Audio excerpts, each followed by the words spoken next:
AI, chips, space raise ഇവയൊക്കെയാണ് 21st സെഞ്ച്വറിയിലെ power എന്ന് നമ്മൾ വിചാരിക്കുന്നത്. പക്ഷേ ലോകത്തിലെ അടുത്ത വലിയ ജിയോപൊളിറ്റിക്കൽ ബാറ്റിൽ 5 കിലോമീറ്റർ ആഴമുള്ള പസഫിക് ഓഷൻ്റെ അടിത്തട്ടിൽ കിടക്കുന്ന കറുത്ത കല്ലുകൾക്ക് വേണ്ടിയാകാം. ഇവ സാധാരണ കല്ലുകളല്ല. ഇവയെ പോളിമെറ്റാലിക് നോഡ്യൂൾസ് എന്നാണ് വിളിക്കുന്നത്. അതിൽ അടങ്ങിയിരിക്കുന്നത് 4 ക്രിട്ടിക്കൽ മെറ്റൽസ് ആണ്: കോപ്പർ, നിക്കൽ, കൊബാൾട്ട്, മാംഗനീസ്. പിന്നെ എന്തുകൊണ്ടാണ് ഇവയ്ക്ക് ഇത്രയും പ്രാധാന്യം? ഒന്നാമത് കോപ്പർ. ലോകം മുഴുവൻ ഇലക്ട്രിസിറ്റിയിലേക്ക് മാറുകയാണ്. Electric vehicles, power grids, factories, data centres, AI infrastructure ഇവയെല്ലാം പ്രവർത്തിക്കാൻ കോപ്പർ വേണം. ഡിമാൻഡ് ഉയരുമ്പോൾ സപ്ലൈ അതനുസരിച്ച് വളരുന്നില്ല. പുതിയൊരു കോപ്പർ മൈൻ കണ്ടെത്തിയാലും അത് പ്രൊഡക്ഷനിലേക്ക് എത്താൻ 10 മുതൽ 20 വർഷം വരെ എടുക്കാം.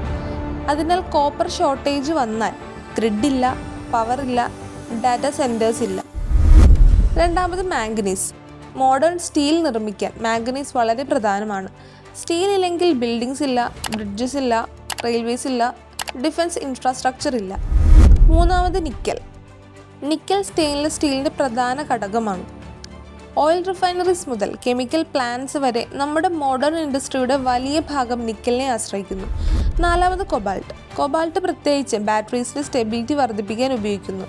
അതുകൊണ്ടാണ് EV റെവല്യൂഷനും എനർജി സ്റ്റോറേജിനും വലിയ പ്രാധാന്യമുള്ളത്. പക്ഷേ ഇവിടെ യഥാർത്ഥ ജിയോപൊളിറ്റിക്കൽ സ്റ്റോറി തുടങ്ങുന്നു. ഈ 4 മെറ്റൽസ് ലോകത്ത് ഇല്ലാത്തതല്ല. പ്രശ്നം അവയുടെ മൈനിങ്, പ്രോസസ്സിംഗ്, റിഫൈനിങ് എന്നിവയിൽ ചൈന നേടിയ എനോമസ് കൺട്രോളാണ്.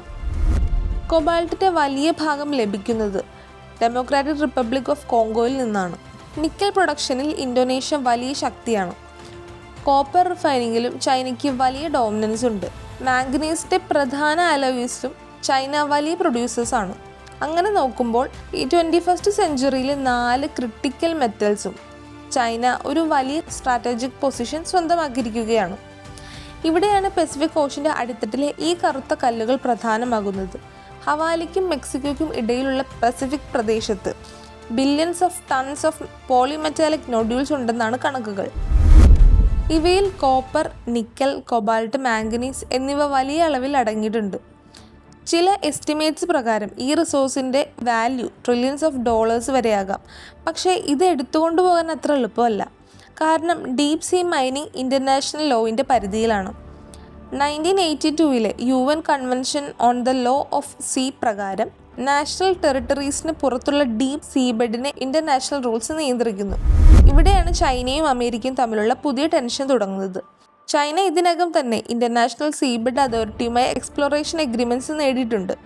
അതേസമയം Donald Trump administration deep sea mining വേഗത്തിലാക്കാനുള്ള നടപടികളും സ്വീകരിച്ചു. അമേരിക്കയുടെ ലോജിക്ക് വളരെ സിമ്പിളാണ്. ഫ്യൂച്ചർ ഇൻഡസ്ട്രീസിന് വേണ്ട ക്രിട്ടിക്കൽ മിനറൽസ് മറ്റൊരു രാജ്യത്തിൻ്റെ കൺട്രോളിൽ മാത്രമായിരിക്കരുത്.